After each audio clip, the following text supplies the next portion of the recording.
Todos, como siempre, un placer tenerlos en estas charlas que organizamos de la maestría en hidrosistemas. Entonces, pues es un placer tenerlos acá. Y pues hoy tengo una invitada muy especial que es la doctora Elizabeth Wen, que me perdona si yo no pronuncio bien el apellido, pero eh, eh, Está bien.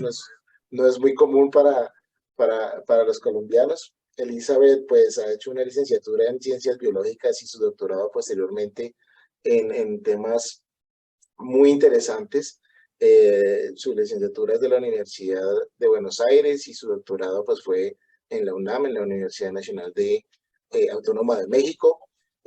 Trabajó mucho tiempo en temas de bosques tropicales, pero en los últimos años ha trabajado mucho en temas de agua subterránea y su conexión pues directa con ecosistemas y servicios ecosistémicos. Entonces, pues Elizabeth, gracias por tenerte acá, muy contentos. Elizabeth también dictará este semestre en nuestro programa el módulo de ecohidrología, del que también estoy pues como muy contento poder tener esta participación.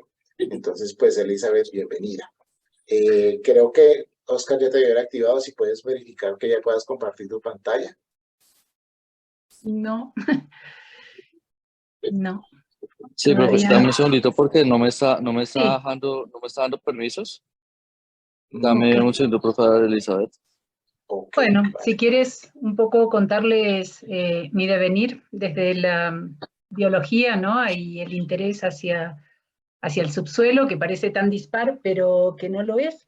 Y justamente porque, bueno, sí, trabajé, no soy primatóloga, no me defino como primatóloga, pero trabajé siguiendo tropas de monos capuchinos en las selvas, en Iguazú, en Argentina y Brasil.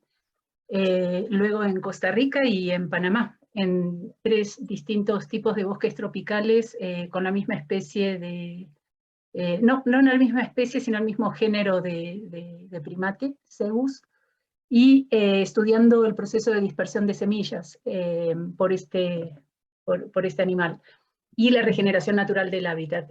¿Por qué se los cuento? Porque creo que el trabajar en bosques tropicales me ha hecho darme cuenta, el estar inmersa en estos bosques por 10 años, mis trabajos han sido muy largos, 5 años en Argentina y el resto dividido entre Panamá y Costa Rica, ha hecho que me diera cuenta de la interconexión de todos los sistemas, de todo lo que ocurría ahí dentro, ¿no? Entonces, creo que de alguna manera eso me llevó, está relacionado a lo que hago, que es finalmente el agua y el territorio y la importancia, me di cuenta que necesitaba entender mucho más los ecosistemas, ¿no?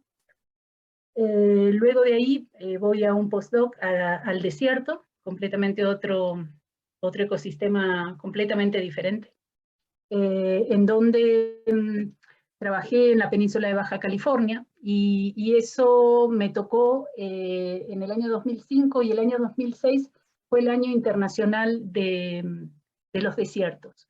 Entonces me encomendaron escribir un capítulo de un libro de la OEA sobre los desiertos del mundo, ¿no? Entonces, pues ahí... Profe, discúlpame, te interrumpo un segundo. Porfa, confírmame que tú ya puedas compartir pantalla. Ya, perfecto.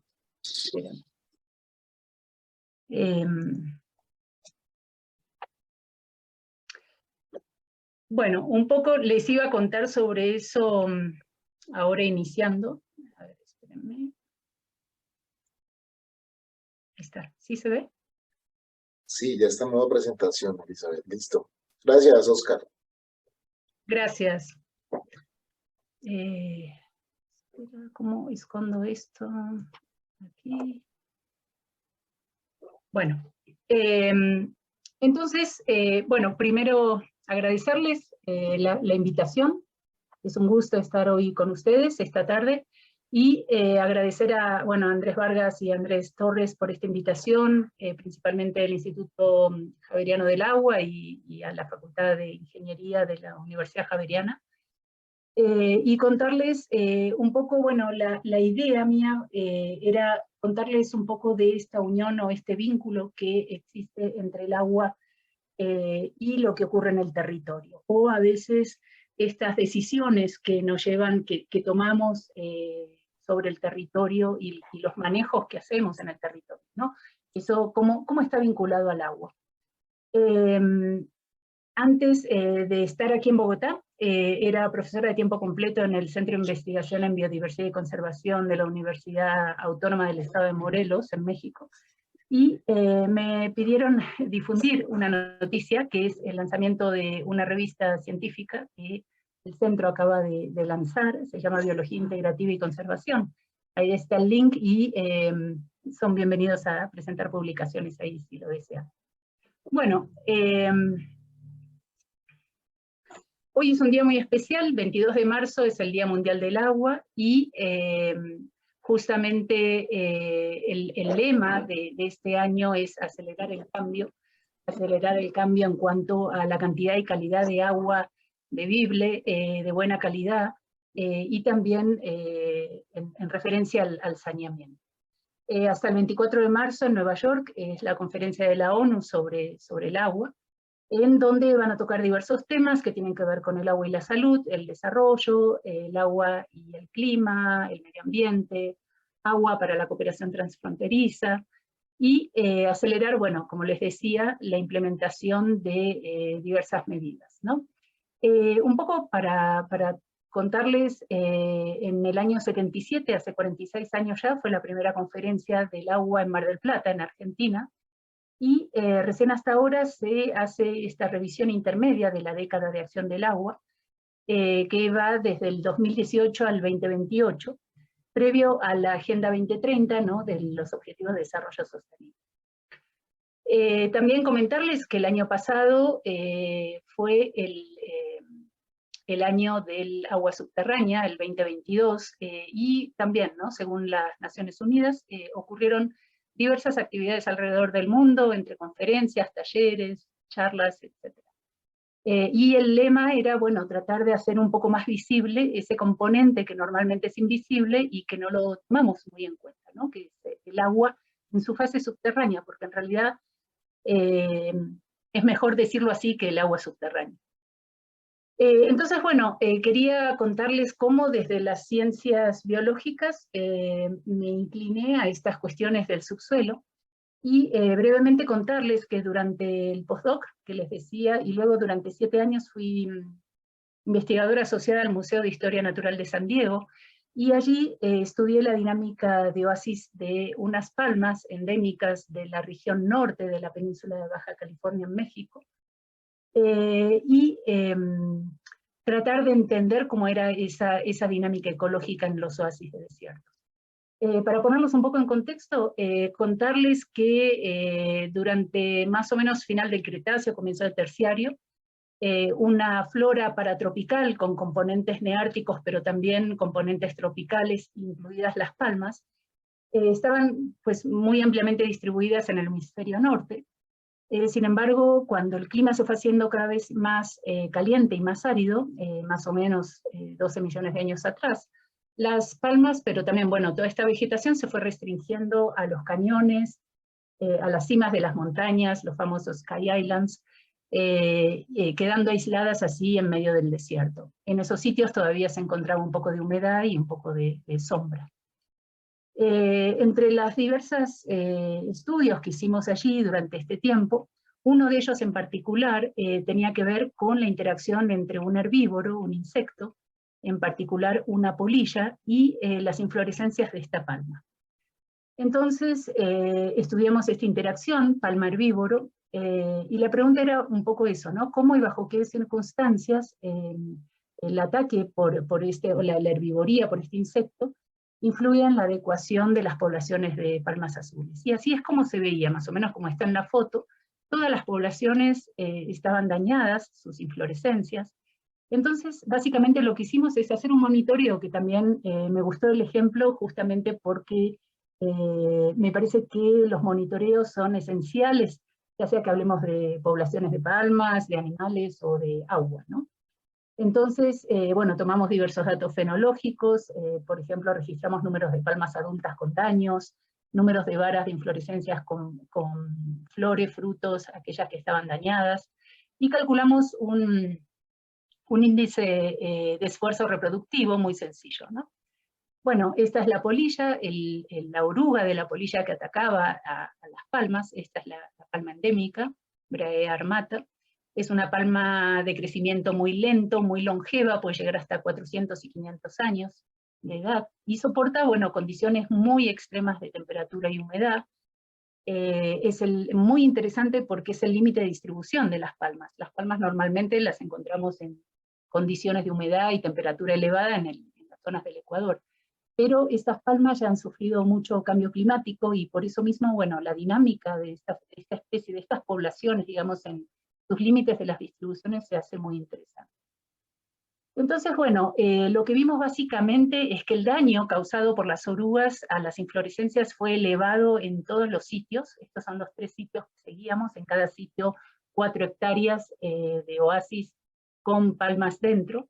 Y se puede ver en negro el número de palmas dañadas a lo largo del tiempo, pero podemos observar que en Cataviña, que en este sitio, estas poblaciones, además de tener muchas palmas dañadas, tenían también muchas palmas con frutos.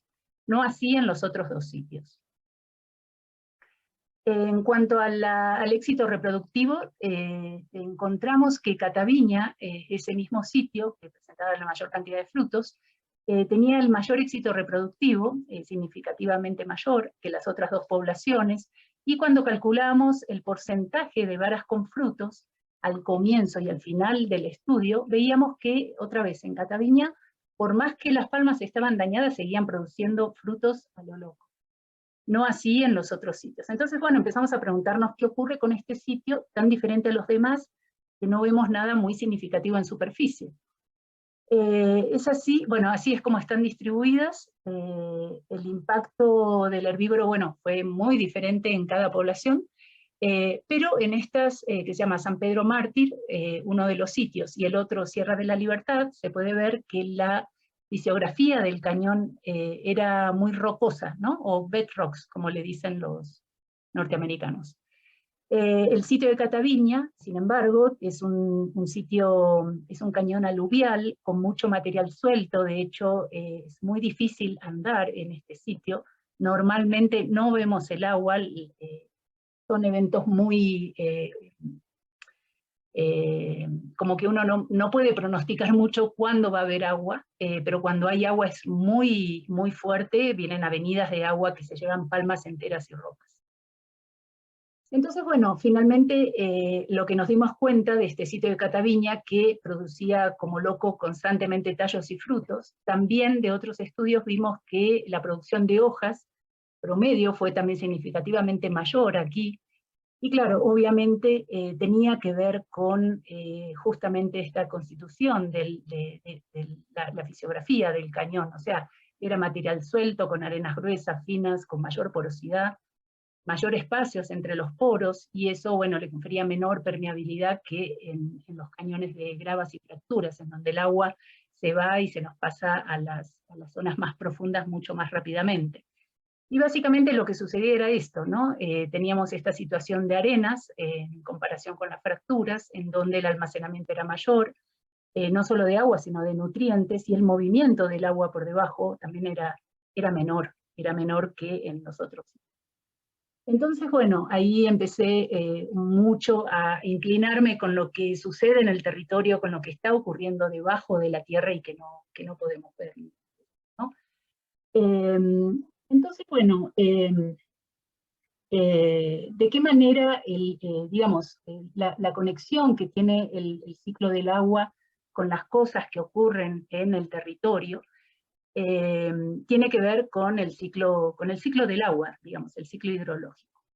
Y básicamente cuando hablamos del ciclo hidrológico, pensamos inmediatamente en la precipitación, ¿no? Se nos hace como mucho más fácil pensar en la precipitación. Pero, bueno, entre la precipitación y el consumidor final, ocurre algo hay un mediador fundamental, que es el territorio, ¿no? Y este territorio tiene que ver con los cambios en las rutas y en los ritmos que toma el agua. Tratando de hacer un sistema muy complejo en algo un poco más entendible y más simplificado, podríamos pensar en que este sistema tiene pues, diferentes tipos de válvulas o obturaciones, ¿no? Por ejemplo, el agua de la precipitación puede ser interceptada por la vegetación, y así, no evapotranspirada, sino evaporada a la atmósfera, o el agua puede ser infiltrada y pasar al subsuelo, o ser parte del escurrimiento superficial, que genera muchas veces procesos de erosión importantes, o el agua puede pasar a su fase subterránea a profundidades mayores, o puede ser captada por raíces y eventualmente evapotranspirar y pasar también a la atmósfera. Entonces, bueno, conocer o saber cómo y dónde circula el agua a lo largo del ciclo del agua, pues creo que es la base sobre la que se construye una gestión inteligente. Bueno, entonces, habiendo introducido esto un poco, quería mostrarles algunos ejemplos de los efectos que pueden tener el manejo, ciertos tipos de manejo en el ciclo hidrológico. Y muchas veces pensamos que sembrar árboles está todo bien, cualquier árbol, cualquier cosa, sin embargo, muchas veces estos programas de plantaciones de árboles pueden ser más dañinos que beneficiosos, ¿no? Dependiendo de la situación. Este es un caso de un incendio que ocurrió en Fort McMurray en el año 2016 en Alberta, en Canadá, sobre un ecosistema de turba, en turberas, en donde vieron que donde la gente sembró un abeto negro en las turberas, lo que ocurrió, no sé si se ve bien, pero aquí en la parte del esquema de la derecha se ve cómo estos árboles fueron disminuyendo el nivel freático, ¿no? Sin embargo, en una situación control, en donde la turbera no ha sido sembrada con nada, el nivel del agua, del nivel freático se mantiene, digamos, bastante más elevado.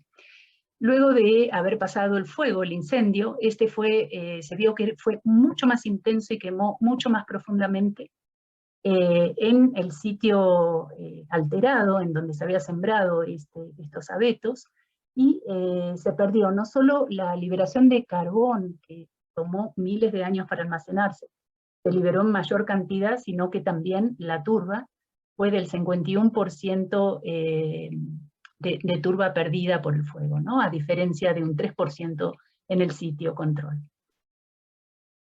Otro ejemplo, por ejemplo, tiene que ver más con los servicios de provisión y regulación, y justamente es en unos investigadores trabajando en bosques templados de hayas y pastizales. Ellos lo que hicieron fue generar un modelo ecohidrológico donde simulaban procesos en el balance energético, el hidrológico y la vegetación, para comparar los efectos de la cobertura terrestre en la partición del agua, ¿no? A los sitios donde iba el agua. Y básicamente lo que ellos ven es que el bosque de hayas utiliza más agua que el pastizal. En promedio, los flujos de agua verde, que es de la intercepción, la transpiración y la evaporación, fue bastante mayor, del 88% de las entradas de precipitación en el bosque de hayas, en comparación con un 63% bajo los pastizales. Por otro lado, vieron que la recarga de agua subterránea también había mejorado mucho debajo de los pastizales, siendo bastante mayor también que en los bosques. Entonces ellos hablan un poco de que sembrar el agua es posible, ¿no? De alguna manera, aparentemente, los pastizales meten mucho más agua hacia el subsuelo. Otro ejemplo interesante es el que presenta un investigador que es ingeniero agrónomo, Esteban Joaggi, de Argentina. Él trabaja en estos sistemas áridos en la provincia de Córdoba, que últimamente la provincia de Córdoba en Argentina se caracteriza porque ha habido como un boom así de tratar de reemplazar o introducir plantaciones de crecimiento rápido como pino o eucaliptus en áreas de pastizales, en las sierras de Córdoba. Y lo que ellos miden aquí es el NDVI, o digamos así como el verdor, o la cantidad de agua que necesitan tanto por un lado las plantaciones como los pastizales, Y lo que ven es que justamente las plantaciones necesitan más agua, toman más agua, y también evapotranspiran mucho más que los pastizales. Es lógico porque, bueno, los árboles tienen una estructura particular, con mayores ramas y hojas mayores que un pastizal, ¿no? Entonces es lógico pensar que si retiramos más por evapotranspiración, queda menos agua en la cuenca, ¿no? Y a su vez lo que ellos miden es el caudal base de los ríos en zonas de pastizales y en zonas de plantación. Y ven encuentran diferencias significativas, también esas estrellitas que se ven ahí en el gráfico, se refiere a esas diferencias entre los pastizales que están contribuyendo mucho más a los caudales bases de los ríos que las plantas. Otro ejemplo, también de Esteban Giovalli, que me gustó mucho para mostrarles, es la implicancia que tiene el manejo del territorio. Este es en particular en la región pampeana. No sé si conocen la pampa húmeda de Buenos Aires, pero es una región muy, muy, muy plana, en donde tiene últimamente una problemática importante de inundaciones. Y aquí el agua va como en cámara lenta, ¿no? O sea, se resume, se incorpora al subsuelo muy, muy, muy lentamente, y según los estudios, les hago un resumen nada más, él comenta que justamente el cambio, el manejo del territorio en esta región tuvo que ver porque pasaron de un sistema que anteriormente se hacían muchas pasturas porque había tambos, los tambos necesitaban, bueno, tenían vacas, las vacas necesitaban estas pasturas, entonces era un sistema de pasturas y agricultura. Sin embargo, esto, bueno, en la zona productiva de Argentina justamente, el sistema ha cambiado muchísimo y se pasó, bueno, se siembra básicamente soja, y se pasó a un sistema de agricultura, con consecuencias impresionantes en temas de agua, ¿no? Justamente los excesos de agua de la agricultura tienen mucho que ver con estos servicios de regulación. Y él lo muestra muy bien en sus artículos, ¿no? En donde muestra cómo las diferencias de las pasturas con la agricultura hace que el agua, bueno, permanezca mucho más tiempo en estos sitios. Por otro lado, bueno, yo sé por otro investigador mexicano que ha trabajado, el doctor Joel Carrillo Rivera, un hidrogeólogo de la UNAM, ha trabajado en esta área, y él encontró que porque mucho la culpa en Argentina se le echa a las lluvias, ¿no? Al cambio climático, mucha lluvia, y lo que él encuentra haciendo los análisis de agua subterránea es que hay un flujo regional subterráneo que viene de la cordillera de los Andes, y justamente la descarga está en estos sitios. Entonces, bueno, no se sabe muy bien, pero puede ser o una cosa u otra, o más bien un conjunto de los dos efectos, ¿no? De las dos cuestiones. Bueno, por otro lado, yo en realidad trabajo mucho con cuestiones que tienen que ver con los procesos que ocurren en los bordes de los ríos. O sea, lo que me interesa principalmente es saber cuáles son esos procesos subyacentes a las funciones de los ríos, y trabajé mucho en la cuenca del río Amacuzac, en Morelos, en México, y lo que encontramos básicamente, bueno, diversas cosas, pero para resumirlos, aparentemente las hierbas, las herbáceas, son bien importantes, y no solo eso de que meten mucha más agua, porque bueno, si pensamos en alfalfa, sabemos que tiene unas raíces larguísimas, ¿no? Pero lo que nosotros encontramos es que las hierbas constituyen el 89% de las especies en los bancos de semillas del suelo. Estas comunidades de herbáceas son, bueno, son predominantes en estos sitios, pero también ecológicamente relevantes como especies indicadoras, porque tienen mucha sensibilidad a muchos factores ambientales clave.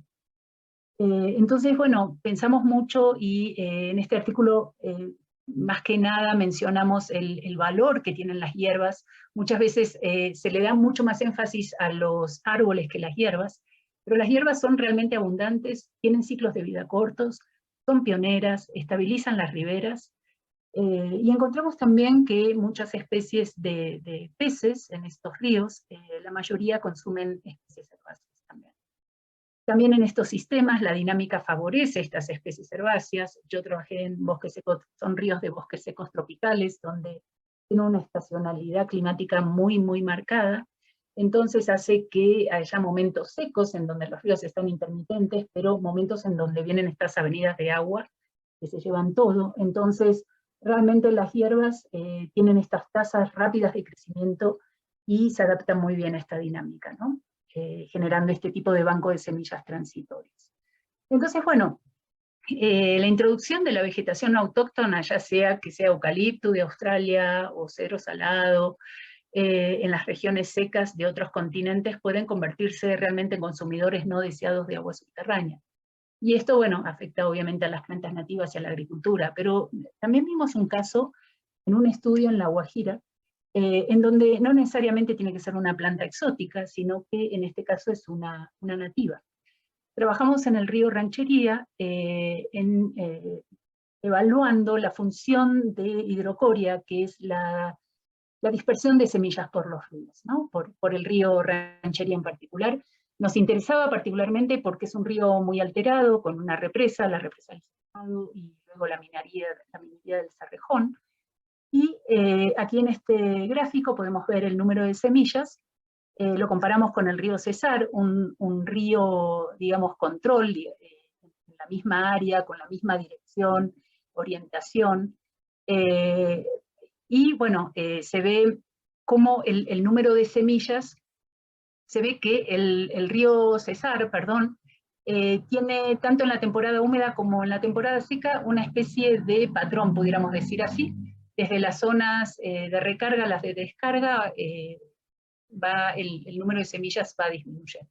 Sin embargo, vemos que el río Ranchería nada que ver, ¿no? Debido a la alteración tiene cualquier patrón. Esta es la situación luego de la represa. Luego de la represa nosotros esperábamos encontrar un número de semillas menor que antes de la represa. Sin embargo, no fue el caso. Y vemos más bien un patrón similar, tanto en la temporada seca como en la temporada húmeda. ¿Y qué sucede? Bueno, el río, al tener una represa, el ritmo del caudal se aplana, o digamos ya no puede fluctuar como normalmente lo es en un clima incluso tan contrastante como bosque seco tropical. Entonces presenta este patrón similar, que es un proceso más bien de homogeneización debido a la represa. Y lo que encontramos es que luego de la represa ocurre una colonización de especies mucho más terrestres, en áreas que antes solían estar inundadas por los ríos. O sea, se le prohíbe al río ya fluctuar, entonces hay invasión, ahora sí, de un montón de especies nuevas, ¿no? Con características más terrestres. Y esto concuerda muy bien con un trabajo en Australia de Grit y colaboradores.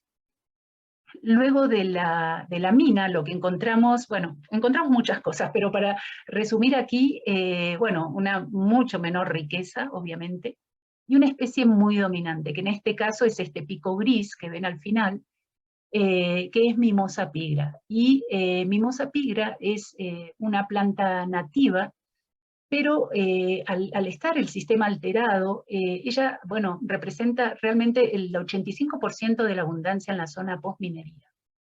Luego supimos también que están haciendo alguna práctica de restauración ecológica, no sé si por parte de la mina o quién, pero tememos que pudieran estar introduciendo Mimosa pigra. Y bueno, hay que tener muchísimo cuidado porque esta especie justamente está en la lista de las 100 especies más invasoras del mundo. Así que el sistema está cambiado totalmente.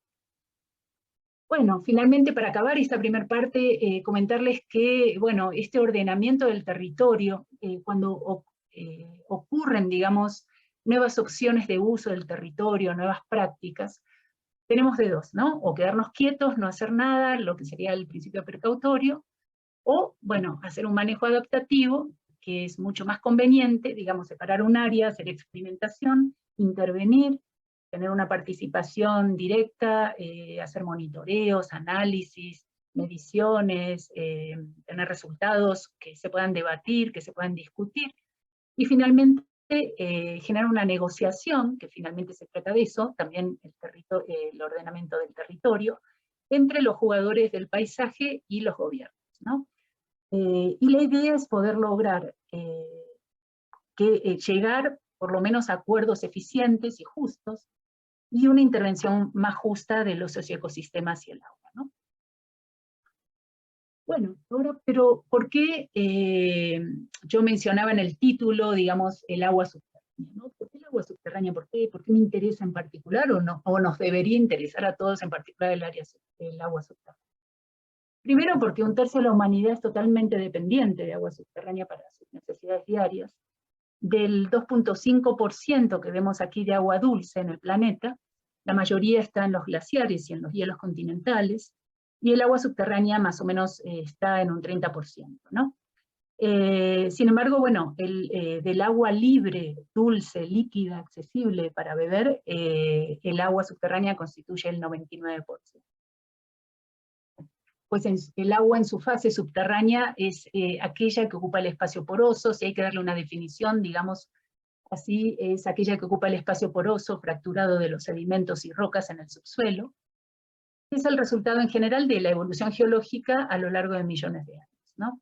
Y podemos ver una zona, bueno, diferentes zonas, ¿no? Una no saturada, que es la zona de las raíces, en donde tenemos entre las partículas y las rocas no solamente agua, sino aire, y una zona saturada que está completamente llena de agua en los interstices.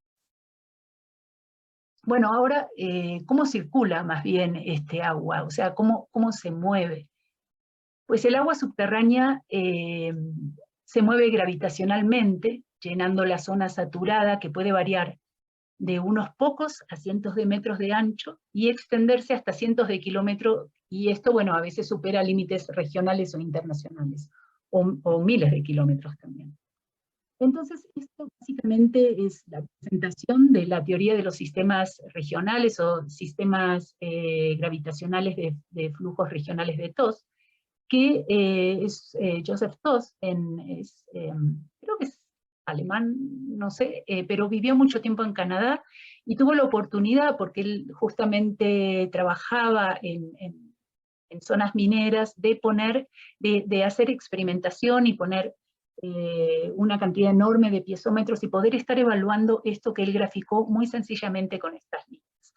Básicamente lo que él dice es que el agua subterránea se mueve desde zonas de la recarga, digamos, zonas más elevadas gravitacionalmente, ¿no? Por cuestiones de la gravedad, y vuelve a salir en zonas más bajas, ¿no?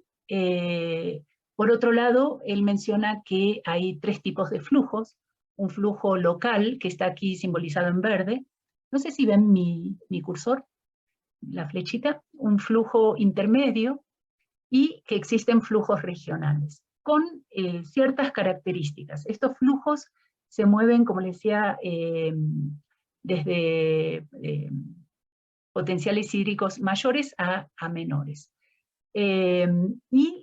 Los hidrogeólogos lo que normalmente hacen para saber si se trata de un flujo o de otro, porque supongamos que estamos aquí sobre la superficie, es trabajar con la química del agua, o sea, preguntarle al agua acerca de su origen y su edad, ya sea con la hidrogeoquímica y con isótopos estables, ¿no? Que nos hablan de la edad que tiene ese agua. A su vez, se le toman diversas mediciones, principalmente de temperatura. Por ejemplo, un flujo regional está caracterizado por temperaturas muy elevadas, muy altas. ¿Y esto por qué? Porque al infiltrarse de las zonas de recarga hacia las zonas más profundas del subsuelo, esto, bueno, no es que lo hace hoy llovió y mañana salió aquí, no, sino que lleva milenios poder infiltrarse, baja muy lentamente, muy lentamente, y con las altas temperaturas esto va disolviendo las diferentes rocas por las que va pasando el agua. Entonces es de esperarse que en la salida, en las descargas de estos flujos regionales, tengamos un agua cargada de diversos solutes, ¿no? Que nos van a contar por los distintos tipos de rocas por los que han atravesado. A su vez, bueno, es de esperar que tengamos aguas termales, aguas con mucha temperatura. También una característica es el poder reductor de estas aguas, a diferencia del poder oxidante que tienen al ingresar, y eso es lógico pensando que, como está más cerca de superficie aquí, va perdiendo oxígenos a medida que se va infiltrando, ¿no? A las napas más profundas. También en cuanto al pH, estos pH son mucho más alcalinos, son suelos salinos en general. Cuando vemos esta vegetación adaptada a estos suelos, seguramente, y bueno, con todas estas características que les digo de altas temperaturas, etcétera, muchos solutos, seguramente estamos tratando con un flujo regional, ¿no? Que ha recorrido muchísima distancia y mucho tiempo para poder salir a la superficie. En contraste, los flujos locales se parecen mucho más al agua de lluvia, entonces esos pHs van a ser mucho más ácidos, muy parecidos al agua de lluvia, y también con cargas de oxígeno, con carbonatos, porque justamente no pasa mucho tiempo entre que se infiltra y vuelve a salir a la superficie. Bueno, creo que más o menos pude resumir rápidamente de qué se trata la teoría de los sistemas de flujos de tos. Principalmente es que el agua se mueve de esta manera, debajo de la tierra, y esto es importantísimo, y ahora vamos a ver por qué. Bueno, aquí nada más mostrando los tiempos, ¿no? Que los flujos locales pueden tomar entre días, meses o años, los intermedios entre cientos de años, y bueno, los flujos regionales milenios, ¿no? Y esto, bueno, los manantiales submarinos estaba bien interesante, porque esto fue muy entendido por la gente de mar, los navegantes, que sabían muy bien dónde tirar el balde y juntar agua para beber. Hay sitios en los océanos en donde estos flujos regionales salen a la superficie, y podemos encontrar incluso una fauna de peces particular adaptada a esta mezcla de aguas. Otra cosa importante justamente del agua subterránea es que, bueno, normalmente, a veces sí, a veces no, pero en general no, las divisorias hidrográficas, o sea, lo que vemos en superficie, del agua superficial, estas divisorias no coinciden normalmente con las divisorias hidrológicas, con lo que ocurre debajo del agua subterránea. Entonces, si nosotros estamos evaluando, por ejemplo, los caudales, tomando en cuenta la divisoria hidrográfica, lo que vemos en superficie, sin considerar la divisoria hidrológica, vamos a ver que, por ejemplo, en este caso, a la izquierda está fluyendo mucho más agua que hacia la derecha, ¿sí? Y esto, bueno, tiene que ver con los acuíferos transfronterizos o límites transacuíferos que ahora se les está dando justamente en esta reunión del agua. Se va a tocar mucho ese tema, ya que cualquier actividad que hagamos de un lado, de un límite de estado de país, puede tener consecuencias profundas del otro lado, ya sea, bueno, porque estamos tratando con un flujo intermedio, regional, etcétera, ¿no? Como lo vimos anteriormente. Entonces, bueno, básicamente el agua subterránea es un recurso compartido, en el que el uso por parte de una de las partes puede ser muy beneficioso para esa parte, pero bueno, perjudicial para los demás, ¿no? Entonces, por lo tanto, bueno, la gestión social es muy necesaria en estos temas para evitar justamente los conflictos que suelen haber, ¿no? Otra cosa importante rápidamente es reconocer más bien que el agua subterránea es un ecosistema por sí mismo, que hay una fauna particular del agua subterránea que es la estigofauna, con microorganismos acuáticos que están adaptadísimos a este tipo de ambiente extremo, en donde no llega la luz, hay muy poco oxígeno, y bueno, sus formas y sus antenas son individuos ciegos, muy pequeños que solo se ven con microscopio, pero que cumplen unas funciones increíbles, ¿no? Y también son muy sensibles a los cambios de la calidad del agua. Una investigadora en Argentina, en la provincia de Santa Fe, encontró que la distribución está asociada a los usos del suelo. Encontró para cada uno de los usos en superficie, ya sea que tenemos una granja o tenemos una zona urbana, un grupo taxonómico particular relacionado a las actividades de uso del suelo en superficie. Tal es así que en Alemania se habla ya de estigoregiones como una aproximación, digamos así, un enfoque bioregional de clasificación de los sistemas de agua subterránea.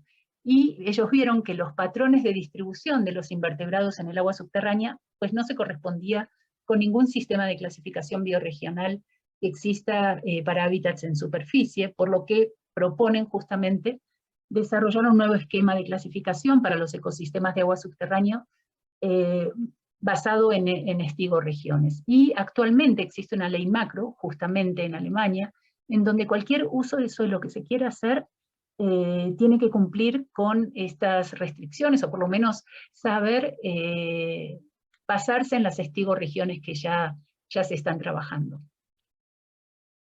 Bueno, finalmente decir que tanto los ríos, los lagos, los humedales, muchos sistemas ecológicos en superficie son el reflejo en superficie del agua subterránea, básicamente, ¿no? Y que por más que no lo veamos como en situaciones, en ambientes que son muy áridos, el agua subterránea puede estar por debajo, conectada con los ríos o con alguna cuenca endorreica, etc., ¿no? Por más que no lo veamos a lo largo del año en superficie.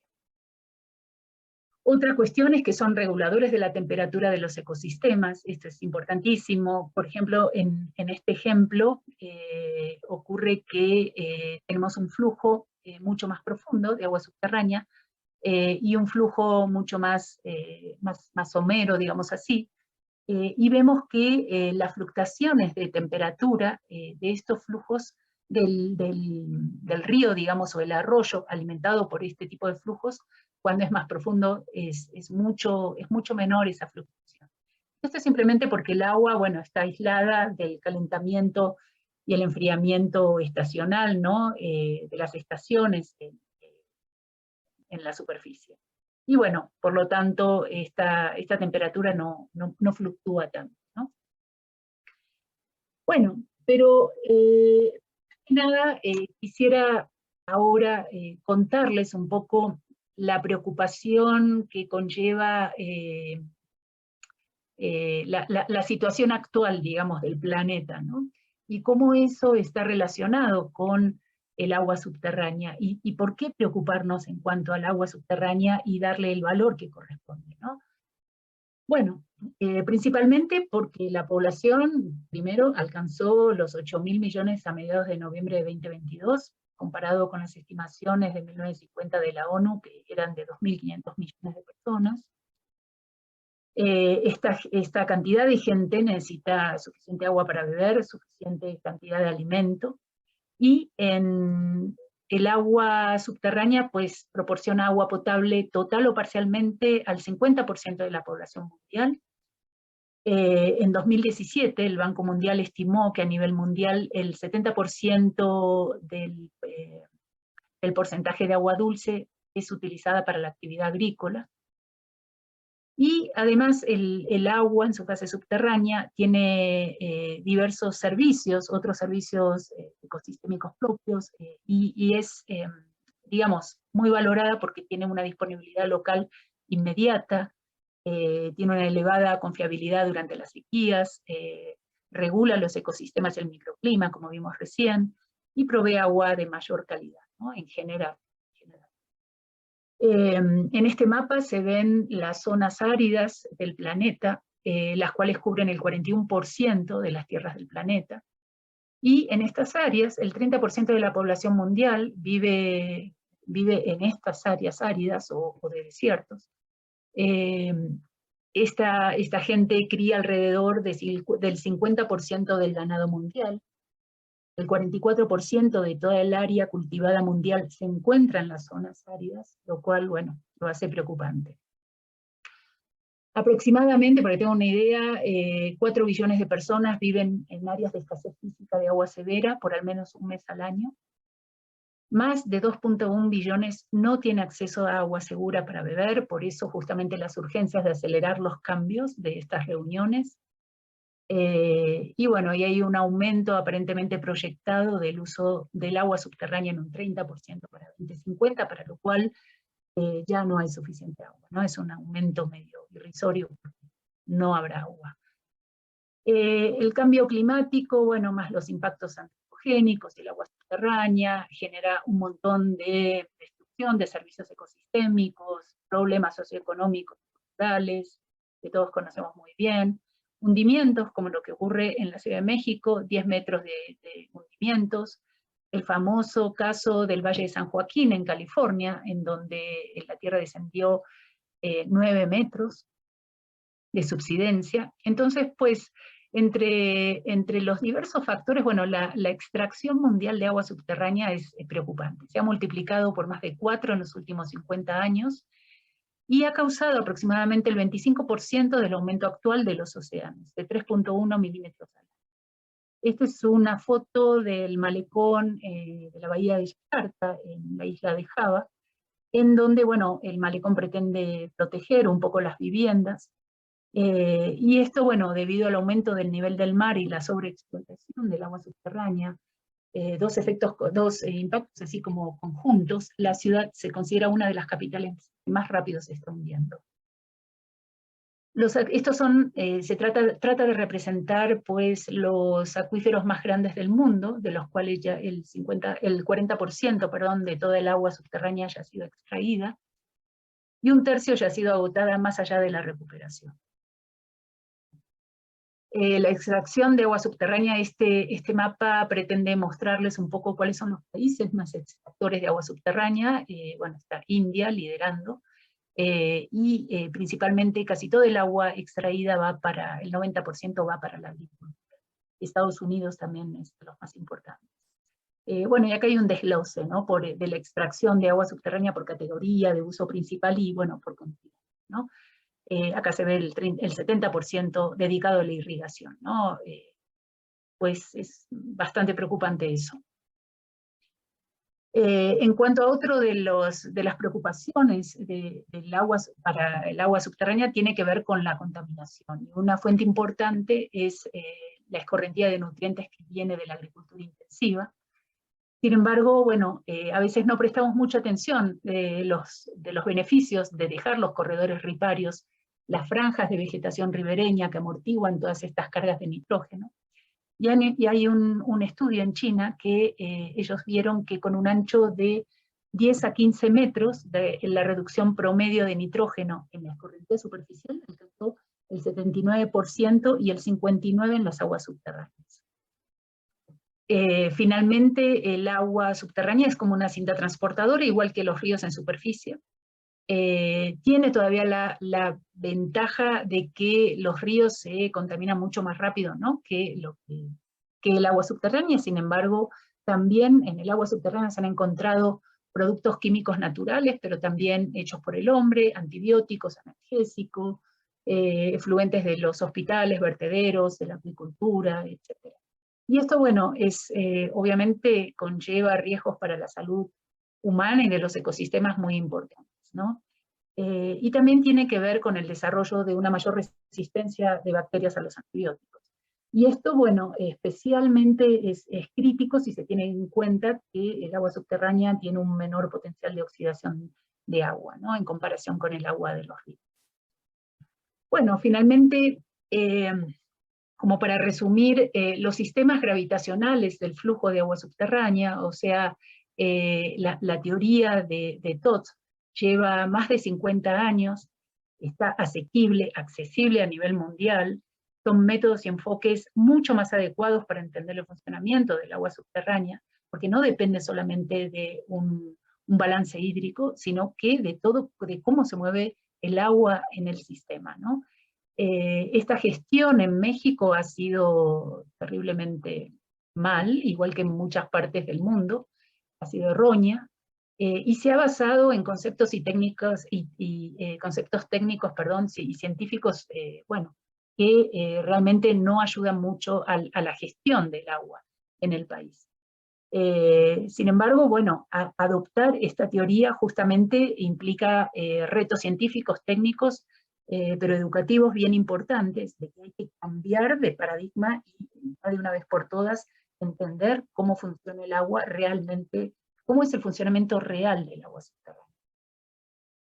En México, de mano del doctor Carrillo Rivera, se realizaron diversas diversas reuniones, coloquios en el año 2013, en el año 2015, en donde participaron también hidrogeólogos colombianos, Teresita Betancourt de la Universidad de Antioquia, Carlos Molano, bueno, fue realmente súper enriquecedor, un ejercicio académico muy bueno porque ayudó mucho a reconocer el nivel que teníamos del conocimiento de agua subterránea en el país y a construir, digamos, un poco de conciencia sistémica y a generar justamente una propuesta de ley de agua subterránea. Esto se llevó al Senado de la República de México y en el cual participé y bueno, estuvo muy interesante. Finalmente, bueno, entender qué necesitamos o qué deberíamos, para mí, a mi juicio, entender es que, primero, bueno, un cambio en los sistemas de producción de alimentos.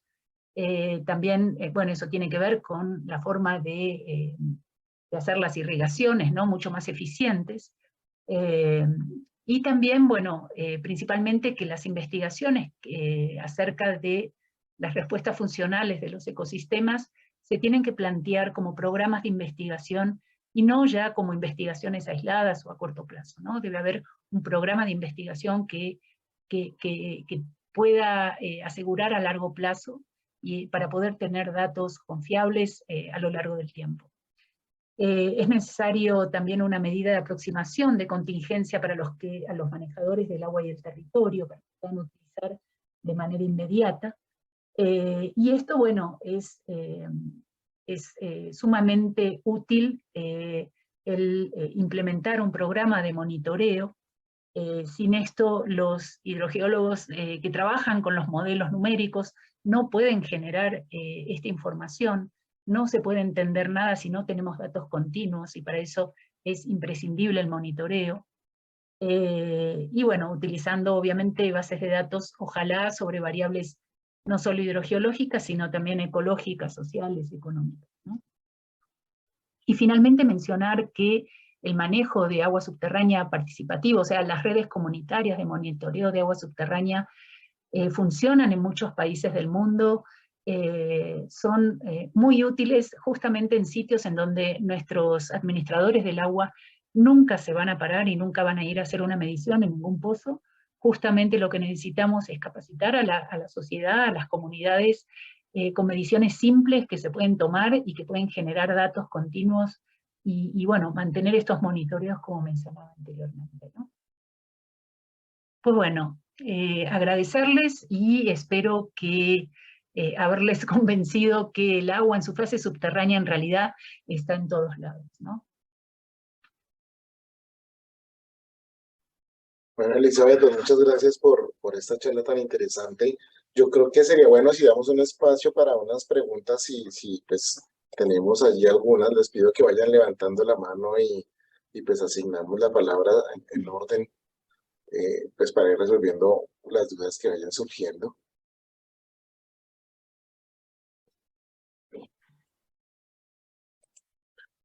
Si no encuentran el icono, está en la parte de abajo donde dice reacciones, para que puedan chequear allí, pues si nos queda alguna duda pendiente.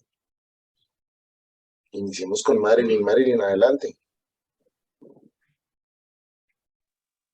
Qué pena, se me alzó la mano, pero sin querer. Pero iba a dar unas palmitas. Bueno, aprovecho para felicitar la charla. Estuvo de primera, excelente. He tenido la oportunidad de trabajar en varios procesos de ordenamiento territorial. El último fue aquí en Cartagena. Y bueno, esta condición de acuíferos, de agua subterránea, creo que todavía el país debe seguir adelantando investigaciones respecto a eso, y los usos del suelo que decía la doctora, como lo que ya se viene haciendo en Alemania, me parece un gran ejemplo, porque cuando uno en el ejercicio profesional va a investigar si hay planes de manejo de acuíferos, si ya hay una zonificación, cómo se están adelantando los estudios, nos vemos con una información muy escasa, muy pobre. Entonces me parece maravilloso toda la información que nos ha aportado, y bueno, no iba a preguntar, pero aprovecho el espacio ya que se me levantó la manito para hacer como el apunte, y bueno, muchísimas gracias. Okay, bueno, puedo aportarte, Marilyn, a lo que acabas de decir. Sí, muchas veces, bueno, la intención mía es mostrarles que, bueno, muchas veces se ve al agua subterránea como algo inaccesible, ¿no? Porque está ahí abajo, es difícil generar modelos para esto. Pues no es así, no es difícil. Miren, yo soy bióloga y he tomado cursos de hidrogeología en México, pero sí, les aseguro que sí se puede. Y justamente el desafío es unir esto. Bueno, tengo algunos estudiantes que están trabajando justamente con la conexión ecosistemas agua subterránea y salud y agua subterránea. Eh, ya los invitaremos a que den también sus pláticas, me imagino. Sí, sí se puede hacer y bueno, hay que hacerlo. También comentarles que aquí en Colombia yo tuve la suerte, fue sínodo de una tesis de maestría de una alumna de Teresita Betancourt, Laura Pineda se llama, ya debe estar haciendo el doctorado, y ese fue el primer estudio de la estigofauna, de la fauna del agua subterránea aquí en la cuenca del Urabá. Fue muy gracioso porque ella comentaba, claro, de estas especies se conoce muy poco, recién se están poniendo nombres en la clasificación taxonómica, y lo que ella hizo fue reunir investigadores que conocían de crustáceos, de oligopetos, de tardígrados, los reunió y ella les mostró las fotos que tomaba de los individuos, ¿no? Entonces iban llegando, por lo menos iba agrupando las distintas especies, porque directamente ni tienen nombres, es realmente una vía nueva para investigación formidable para los estudiantes, porque justamente, sí, comparados tal vez a Europa estamos años luz, ¿no? Pero en nuestros países se está comenzando también a hacer, y bueno, en Colombia también. También me encontré con un estudio de Teresita sobre los servicios ecosistémicos relacionados al agua subterránea para la cuenca del Urabá, que es la que ella trabaja desde hace más tiempo, pero también para la Guajira. Entonces, sí hay cosas, ahí están, hay que buscarlas. Está bien interesante lo que ella también está haciendo, volcada mucho más hacia lo social también, ¿no? Lo que me pareció muy, muy interesante. Vale, Elizabeth, gracias. No, de nada. Bueno, pues por ahora no veo más manos levantadas. Pues creo que no quedaron dudas, Elizabeth, parece que Sé todo cómo se estuvo muy levanta la claro. mano, perdón. Ah, Rebeca, bueno, ahí era en la parte de abajo, no importa, pero si quieres participar, adelante. Gracias, no, es que, pues no es una pregunta porque todo fue claro, muy interesante y más que preguntas, porque fueron solo como pantallazos de ideas que tienen un fondo profundo para investigación que se vuelve todo muy interesante, pero como yo estoy desde el lado de parques nacionales, a mí me preocupa mucho lo que comentaba hace un rato, que en la Alta Guajira, una zona muy árida, donde pues uno decimos que el papel de la serranía de la Macuira atrapando agua horizontal y contribuyendo de alguna manera a llenar acuíferos ha sido la manera en que ha podido generarse el servicio ecosistémico para que la gente de la Alta Guajira, las comunidades guayú, tengan agua. Y que pues uno ha visto que hay personas guayú del lado venezolano que se pasan a Colombia a cargar agua, según lo que dicen las personas de la Alta Guajira, a mí no me consta. Pero de todas maneras sí me preocupa cuando uno oye que por votos se hacen pozos profundos para sacar agua y no sé cómo escogen el sitio, escogen un acuífero y lo sacan y entonces el agua a borbotones porque pobrecitos están muriendo de sed. Y yo creo que esa adaptación que ha sufrido el pueblo guayú durante siglos de vivir de acuíferos, pues al cambiarse por ofertas políticas de una sobreoferta de agua, puede dar al traste con la sostenibilidad de las mismas comunidades.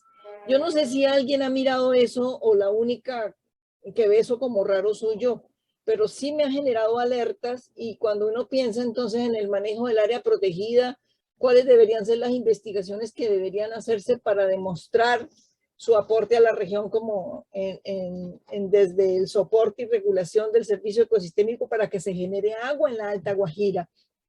Y cómo pues se nos sale del área,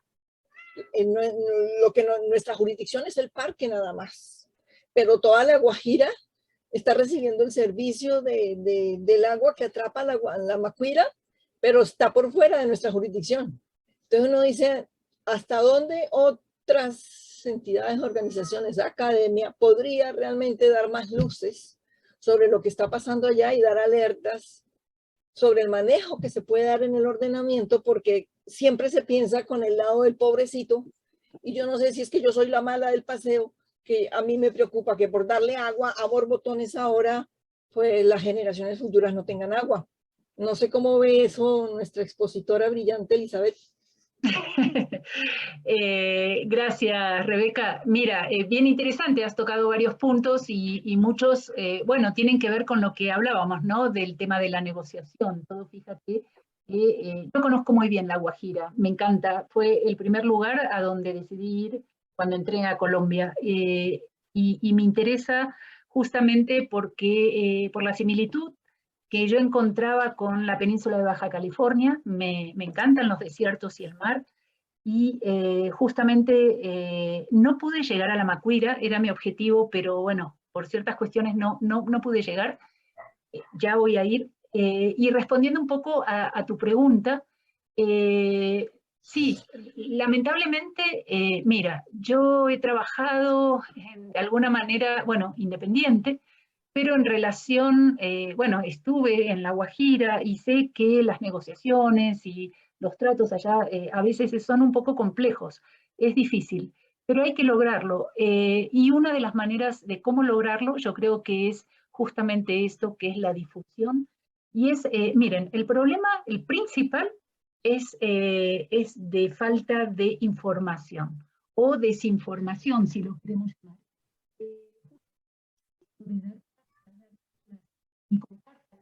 De otra manera, ¿no? Un poco más particularmente. Hoy, bueno, como era el Día Mundial del Agua, me pareció importante tener que dar esos datos a nivel global para tener una idea de cómo estamos, ¿no? A nivel global y el porqué y la importancia, ¿no? de este componente del ciclo del agua que normalmente no vemos. Pero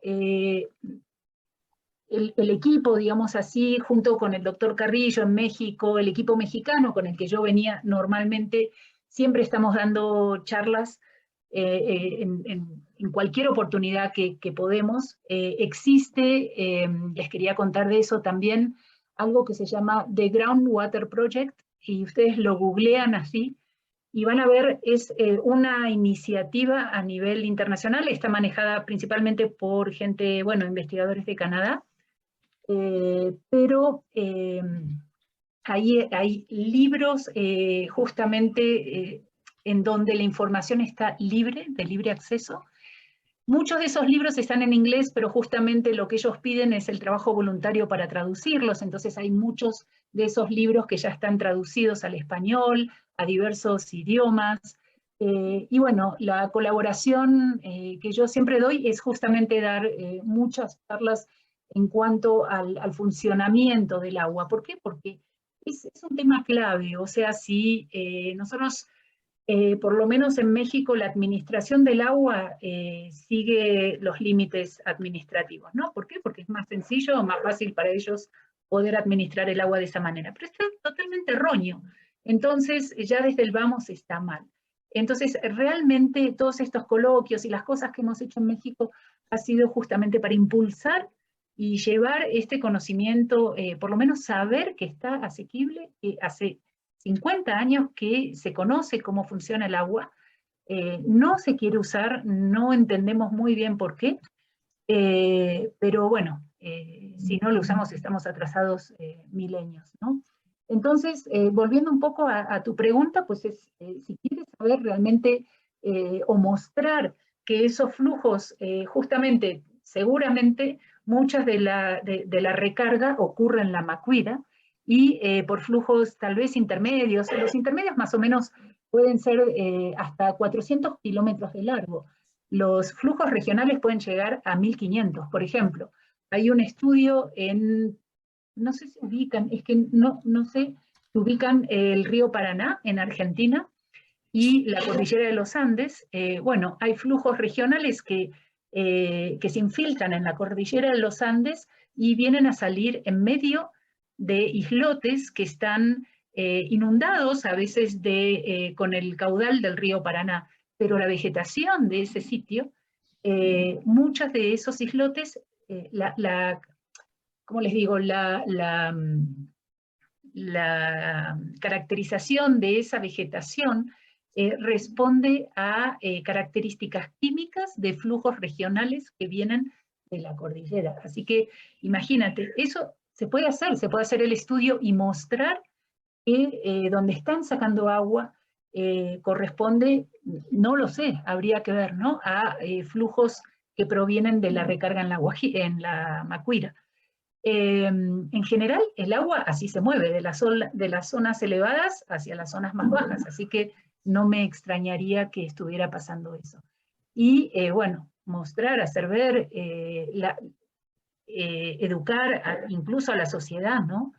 Principalmente, y bueno, a los políticos, obviamente, ¿no? Habría que hacer un taller especial para los políticos, yo digo, ¿no?, en donde se pueda transmitir este tipo de cosas. Agradezco mucho y veo aquí en el chat a un compañero de par, que es Hugo, que tiene una pregunta. Entonces, si César la lee. Andrés, ¿es que la lee? Sí, ya le vamos a dar paso, Rebeca, gracias. Hay dos preguntitas, yo creo que empecemos con la de Hugo, que justo es también de la Macuira, Elizabeth. Entonces, lo que Hugo pregunta es qué modelos hidrológicos o hidrogeológicos se pueden implementar para determinar esa dinámica hídrica o los flujos del agua subterránea, con el fin de ordenar pues esa zona norte de la Alta Guajira, y teniendo en cuenta esa situación de la Macuira que tú mencionas y que pues es importante para algunas comunidades indígenas. Yo creo que la pregunta de Hugo es cómo podríamos, pues, montar un modelo que yo creo que sería hidrogeológico con información limitada, ¿no? Que es el problema que tenemos en estas zonas. Entonces, de pronto acotemos un poquito la pregunta allí, pensando en este caso a la Macuira en la Guajira. Ok, el modelo geológico es el que acabo de presentar, justamente, y por eso se me hacía importante mostrárselos, que es el sistema gravitacional del movimiento del agua debajo de la tierra. Eso se modela, eso se ponen piezómetros, se hace una caracterización geológica del territorio, de la región de estudio. Hay que determinar dónde está el basamento, que es la zona más profunda, donde la roca ya es casi impermeable, en donde ya más abajo no hay más flujos de agua. Eso es importantísimo, saber cuál es la base, saber dónde está ese basamento, y determinar sus límites. Determinar los límites, me refiero a los límites superiores, obviamente, el inferior es el basamento, y los laterales, dónde están las recargas. O sea, es ese modelo que les mostré, que parece mucha teoría y las liñitas, es eso. Y eso lo estamos haciendo, miren, se está haciendo ahora, hay una iniciativa del Instituto de Geografía de la UNAM, en la Ciudad de México, que empezó el año pasado. Este año ya se tiene que publicar, lo tenemos que entregar. Bueno, lo entregamos nuestra parte, y la parte de agua subterránea está liderada por el doctor Carlitos Rivera. Bueno, yo les puedo pasar el contacto. Él ha trabajado en muchas partes del mundo, justamente impulsando este modelo hidrogeológico, el modelo de TOS, y han ya salido algunos artículos que prueban que el modelo sí funciona, que es así.